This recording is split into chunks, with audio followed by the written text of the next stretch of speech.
It's combine time. Williamson has touchdown. He is in Indy. He's having steaks, eating deep dish pizza, and he's got some combine buzz. And we've got franchise tags, Tee Higgins, and more. And Marvin Harrison Jr., maybe the best player in the draft, not working out in Indy, or maybe ever. All that and more coming up on today's Peacock and Williamson.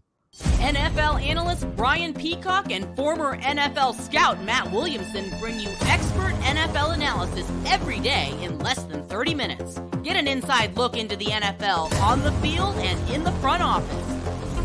With elite breakdowns, next-level analysis, and in-depth information only for the real NFL fans.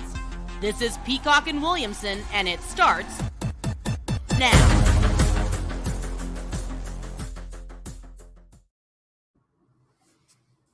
Welcome to the Peacock and Williamson NFL Show. Brian Peacock alongside Matt Williamson at BD Peacock at Williamson NFL. Thanks everybody for making us your first listen on the Locked On Podcast Network. Your team every day. We appreciate all of the everydayers out there, and we appreciate it when you subscribe on YouTube and everywhere you get your podcast. This episode of P&W is brought to you by FanDuel. Make every moment more. Right now, new customers get $150 in bonus bets with any winning $5 bet. That's $150 if your bet wins. Visit FanDuel.com/lockedon to get started.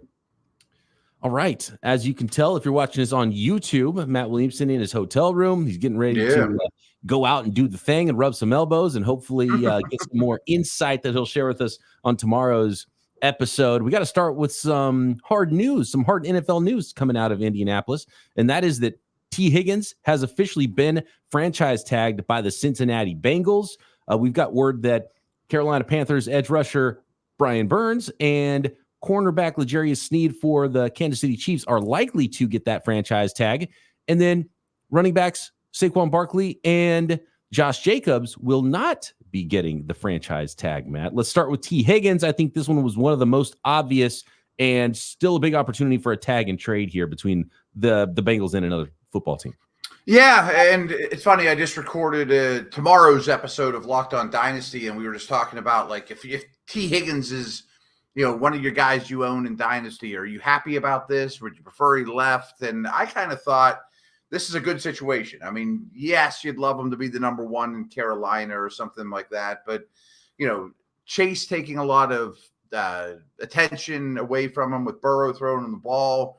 I don't think Boyd will be back. He's a free agent. I think this franchise tag is the end of Tyler Boyd in Cincinnati. They also have 0 tight ends under contract at the moment. So I think this is a good situation for Higgins. It's a good situation for Cincinnati.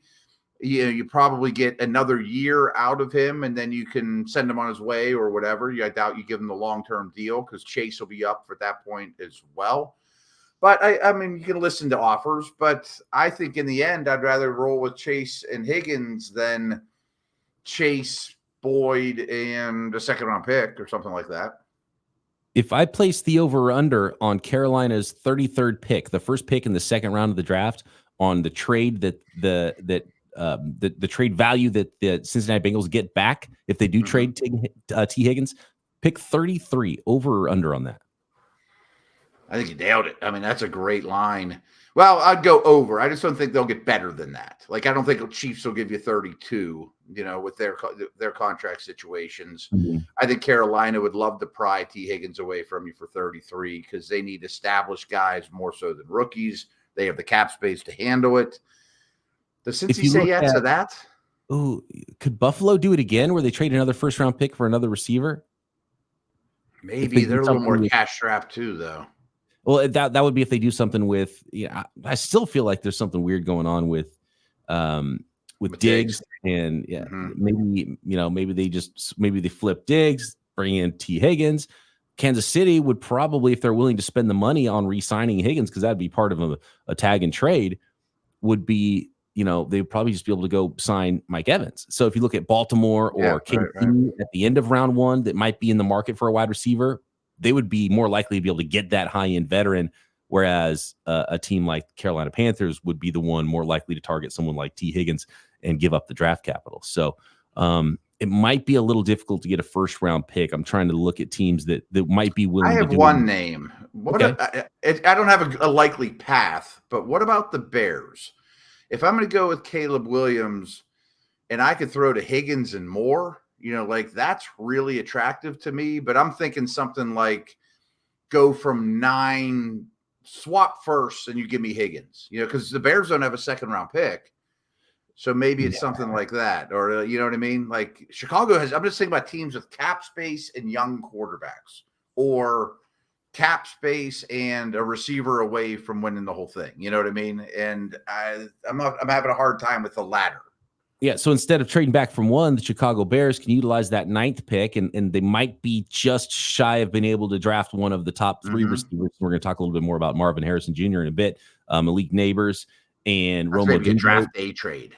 Yeah. So trade down, draft day trade from 9 with the Cincinnati Bengals, who are at 18, and then Higgins is the difference. I could see that, or just a separate trade where the Bears trade down, they end up with another second-round pick, and then they flip that, or maybe a later even first-round pick. So that's an interesting one, because at pick 9, that's kind of been a difficult mock draft spot for a lot of people who are projecting the draft. And the top 7 is a lot easier. You get to 8 and 9, and people are kind of forcing a quarterback at 8. And then with Chicago, they're like, okay, is it time for the first defensive player? Do you go wide receiver? Do you go offensive tackle there? So that's an interesting sense. You would take Brock Bowers, if the 3 receivers were gone or something like that. You know what I mean? Yeah.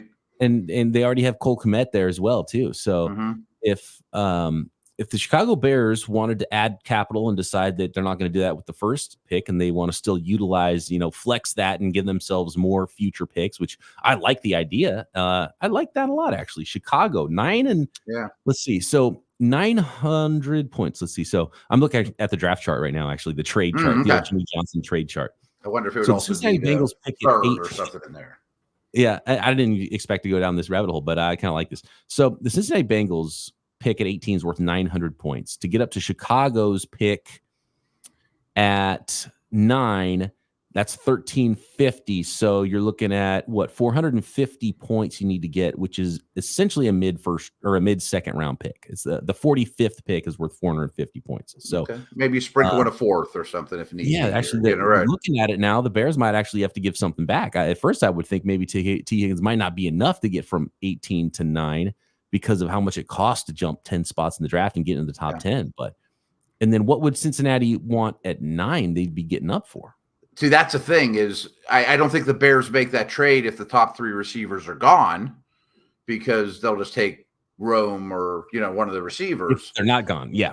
If they're not gone. Right. So does the Bengals go up there? I mean, maybe they re-sign Boyd at that point and they take the right tackle because Jonah Williams is gone.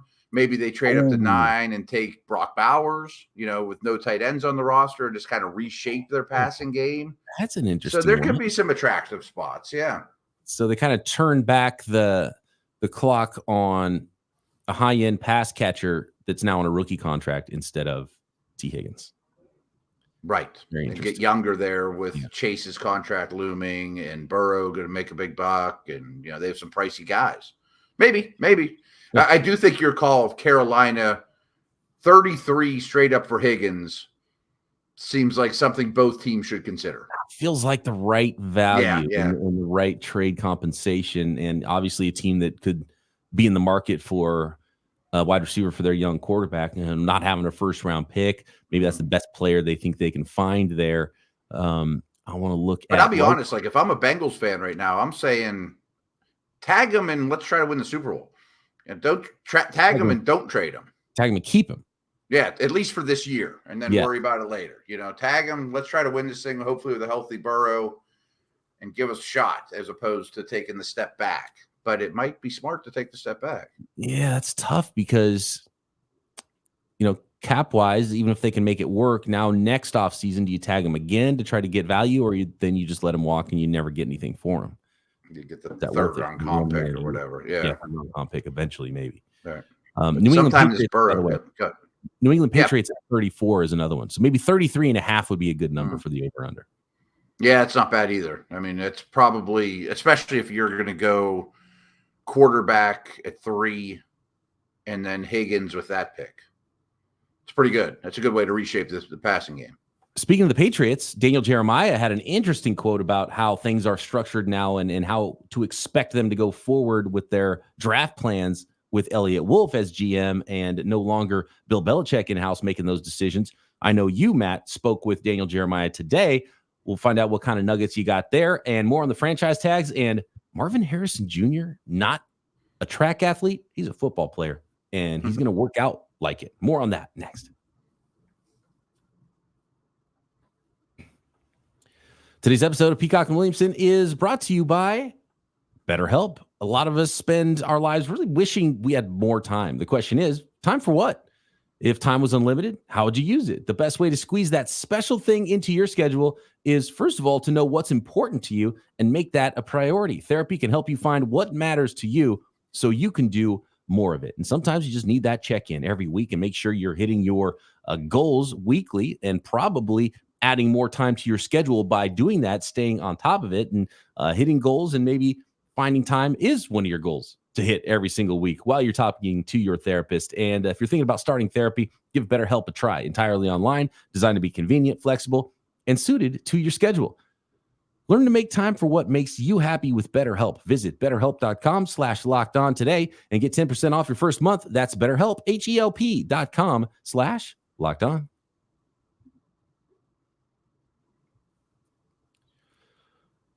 So speaking of the Panthers, Carolina Panthers are very likely to be tagging Brian Burns. We'll see if they get a deal done. If that might be a monster trade to get them back into the first round, if that is indeed the way they want to go, full rebuild mode here for the Carolina Panthers potentially, and a lot of it's going to be up to Brian Burns whether he wants to be around for that or not. L'Jarius Sneed, cornerback for the Kansas City Chiefs, also getting the tag, and it sounds like the Raiders are going to try to bring back Josh Jacobs, but they're not going to tag him. And Barkley and Jacobs both tagged last year. That tag goes up to over $14 million. And so I think these teams are hoping they're going to re-sign that guy for less than that money anyway. So the second tag not happening for both of the marquee running backs that are hitting the free agent market. Yeah, I'll start with Jacobs. I mean, I thought he took a step backwards after a very high volume 2022. And I hate to say it, Raiders fans, so I feel like I say this every year, but I don't think you're close to a contender. I'm not spending money on a running back right now. I guess their GM actually came on the podium today and say, we have no interest in trading Devontae Adams. I would have a lot of interest in trading Devontae Adams and get every pick I could possibly get. Maybe those teams we just talked about, you know. Do you say you have no interest because you're trying to get more interest? Because you got lots of interest. I don't believe anything that happens at the podiums at the combine at all, especially from the GMs. I mean, not even a little bit. These days are lying season. Yeah. Barkley,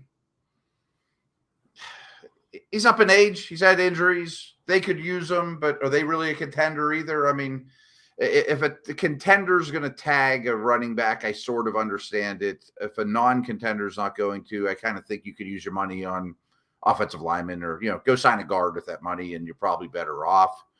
How about Burns? We seem like we've talked about him for years with his future. I could see him just saying, guys, tag me. That's fine. I'm not signing. I don't want to be a Panther. And maybe you get 2 first-round picks for him. I mean, I've seen some free agent ranks that have him as the best free agent available. I mean, that's an attractive dude. Well, if the Bears didn't already make a move, I could see pick 9 being something that they would. Yeah, there you go. Brian Burns, but they went and got Montez Sweat during the trade deadline. That's why that they don't wouldn't stop me. Me either. Yeah, to be honest with you, yeah. I'm trying to think of a team that would be able to do it that's higher than that. I think pick 9 would be pretty good compensation. 9 plus something else maybe makes the Panthers feel better about. It'd be funny if DJ Moore and Brian Burns both ended up in Chicago. The Bears, and the reason it was able to happen is because the Carolina Panthers traded up to number 1 to make that happen. They didn't want to trade Burns last year, and now they might have to trade Burns. So that's a really interesting one. I'm trying to look at some other teams that might want to make that deal. I mean, the Rams were rumored a while back. Rams were the ones that they turned down 2 ones already for, right? Right. The Rams struck out on Christian McCaffrey, got outbid by the Niners at the trade deadline, and then tried to give up 2 ones for Brian Burns, and the Panthers turned them down. So they were trying to trade that pick that ended up being number 19 in this draft for the Rams. I'm having a hard. Yeah, I think that would be a great fit. I mean, I think that's an ideal guy to put with Donald and the rest of those young dudes. How about like a Seattle maybe with their new scheme? Somebody like that. I think put him opposite Mafe or something along those lines. That's kind of intriguing. I think he'd have a big market. I mean, I could probably come up with 8 or 9 teams that should consider dealing their first-round pick or a late first-round pick plus for Brian Burns. What about somebody like Arizona? They've got pick 27. They've already got the 4th pick. They could, draft Marvin Harrison Jr. at 4. They could trade 27 plus next year's first for Brian Burns, and then maybe be cooking a little bit. They've also got pick 35 at the top of round 2. I love that. I would not give up next year's first, but I'd give you some combination of 27, 35 and a future pick that's not my first. And then you think about the scheme and how Hassan Reddick was used in Philly, and would he be used the same way with that with that same defensive staff basically in Arizona now? Interesting.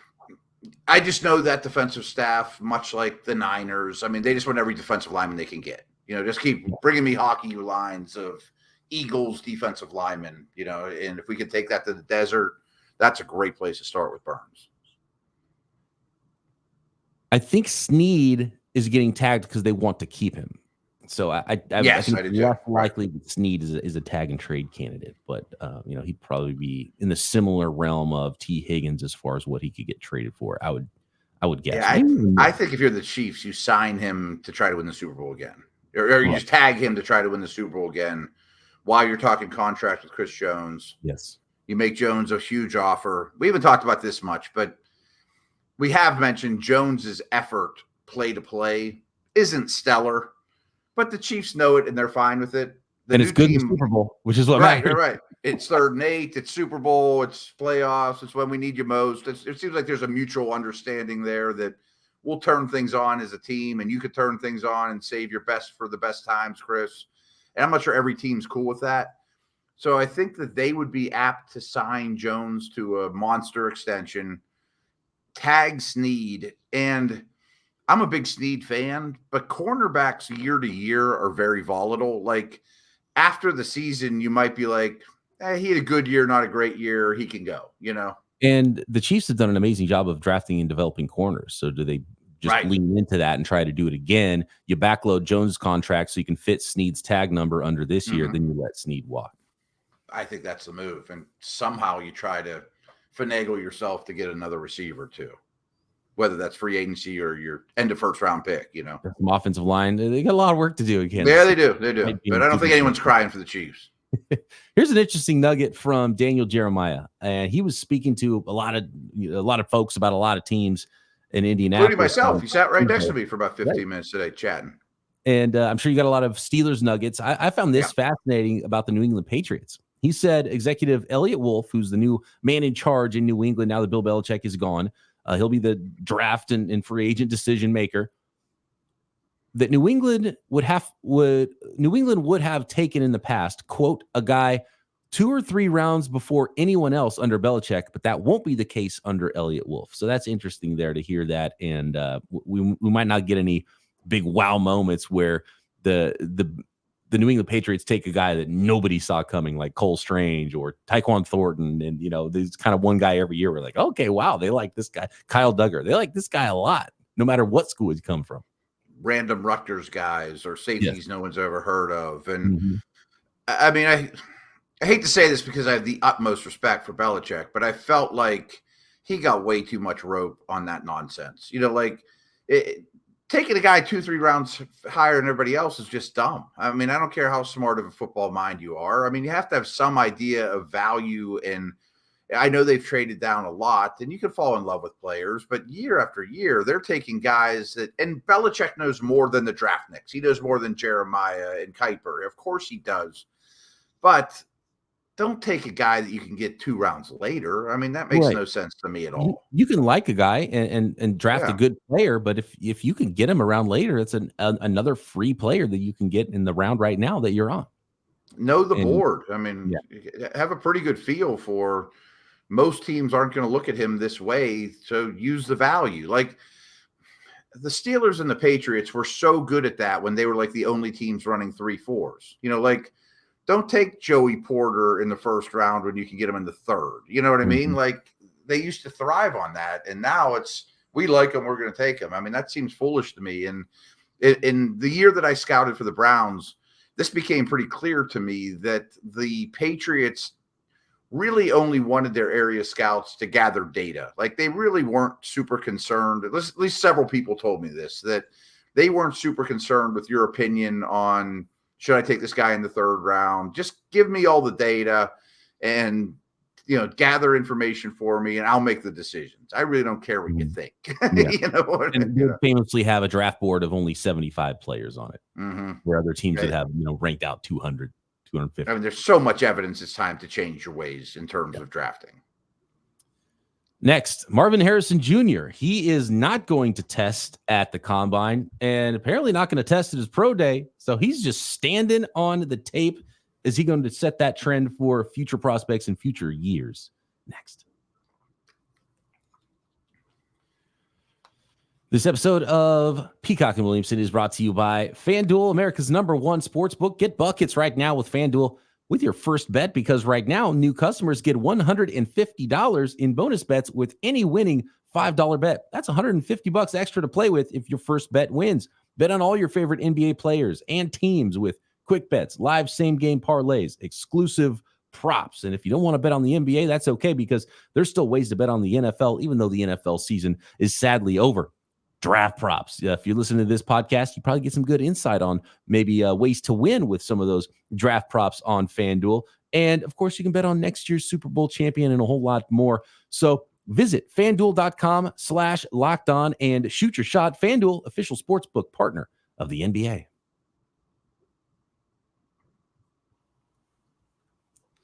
Real quick with Daniel Jeremiah, and I know you talked to a lot of folks today. Any notes on the Steelers or anybody else that you heard on day one in Indianapolis?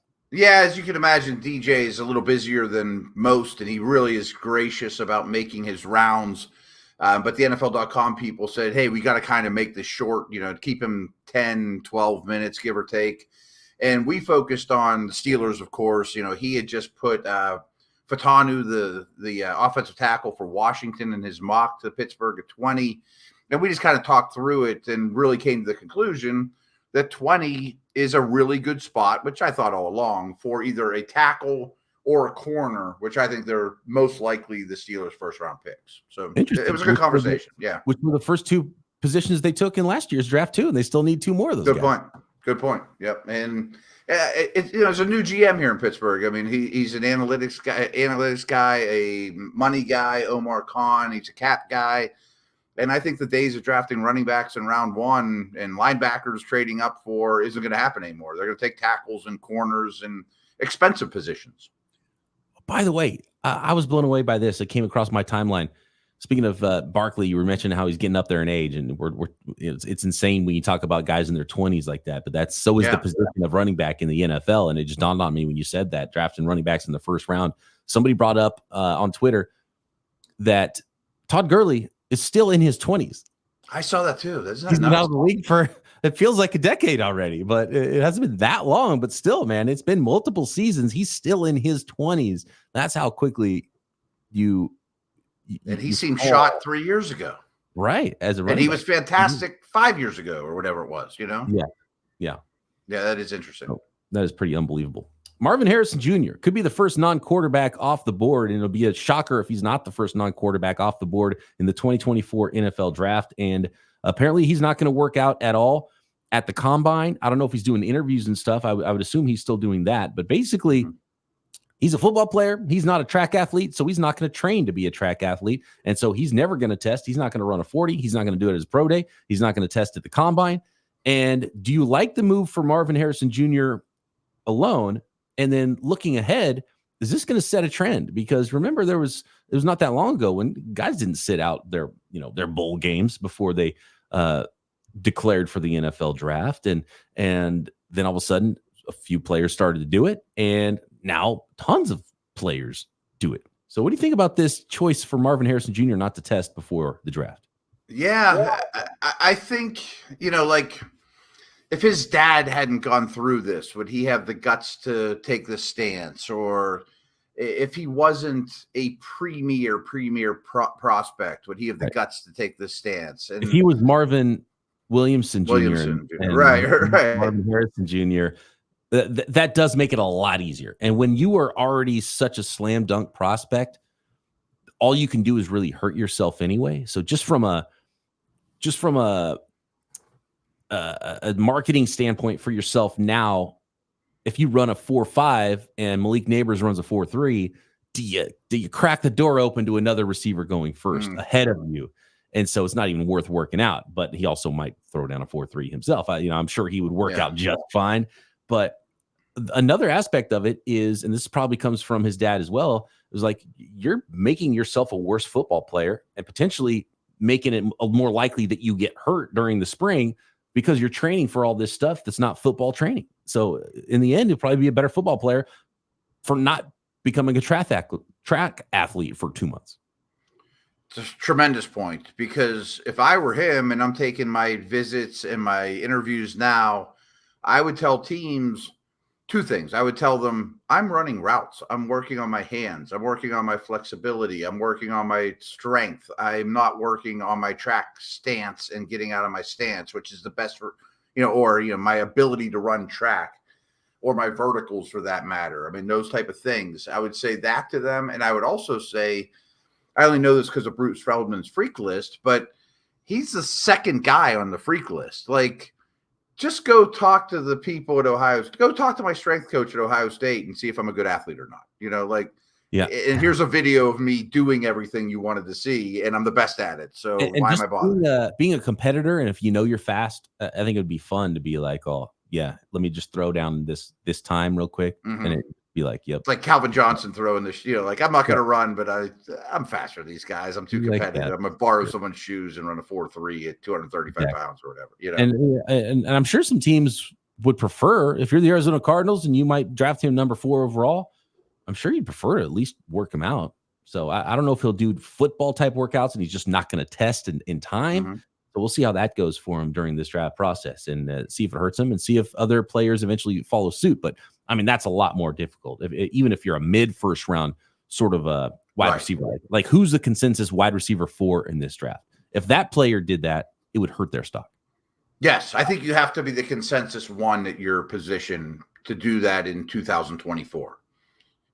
But there's also, speaking of 2024, there's so many videos and documentation of these guys working out with their respective college teams. Like, here, I'll put a reel together for you. Just watch it and tell me if you think I'm athletic enough. But to have the guts to do it and not be worried about losing your draft position, I think you have to be number 1. I wouldn't hesitate one bit to draft Harrison, though, if he doesn't do anything for me. Exactly. Yeah. Here's a question for you, Matt. Let's say every prospect didn't test, didn't have times, didn't have measurable numbers, except for height and weight. And medicals. You need medicals, meetings, medicals, all that. But no 40s, no verticals, no 3 cones. No underwear stuff. Underwear. Only football pad athleticism. Yep. If every prospect in the draft did no testing, so teams couldn't weigh it at all and just had to value it on tape, do you think teams would draft better without that information or worse? I lean towards better. And this is a theory I've had for a while, and I don't want to take too much time doing it. But if I were a GM or in charge of a front office, I would want all of my scouts to, the day before the combine is the due date, you need to file a report on every player you watched. And I'm not going to hold you to it. That's not your final answer, because there is value in going back to the tape. Maybe you watched the wrong games when he had a bad ankle, blah, blah, blah, blah, blah. But I would have them file a report like today. No one's worked out in Indy yet. And then file your final report, whenever you're comfortable, whenever they're usually due. And when we, a day before we walk in the war room, I would print out both, and I'd say, please read these 2 and tell me which one you're more comfortable with. And if there's a huge discrepancy in one thing you changed, you have every right to do that, but I would like you to explain to me why. Yes. Yeah. Explain why. And I think that's where, because you want to see on tape, and then you want to see him test and be like, yep, that's exactly what I saw on tape. Check the box. Cool. And if it's completely different, then you have to figure out why. Maybe they're a tester and don't have football speed, or maybe you missed something. You go back. I found it. Okay. And so I watched the wrong game, or, whatever. Got bad information. I think there's a lot you can learn, but I do think it's fascinating that, especially the fast guy positions, if you go through the top 10, top 20 ever combine times for wide receivers and corners, it's a whole lot of bad players. Yeah. And I think if you drafted off those reports I said are due today, you'd do just fine. Yep. Yeah. Matt Williamson in Indy all week. We'll get all of the combine buzz tomorrow. Of course, we're going to have our weekly mailbag as well. So get those questions in at BD Peacock, at Williamson NFL. They will be doing the workouts as well to end the week. And so we'll have information there and into next week as well from the combine in Indianapolis, plus all the latest NFL news. Thanks everybody for making us your first listen. Matt and I back tomorrow right here, Peacock and Williamson.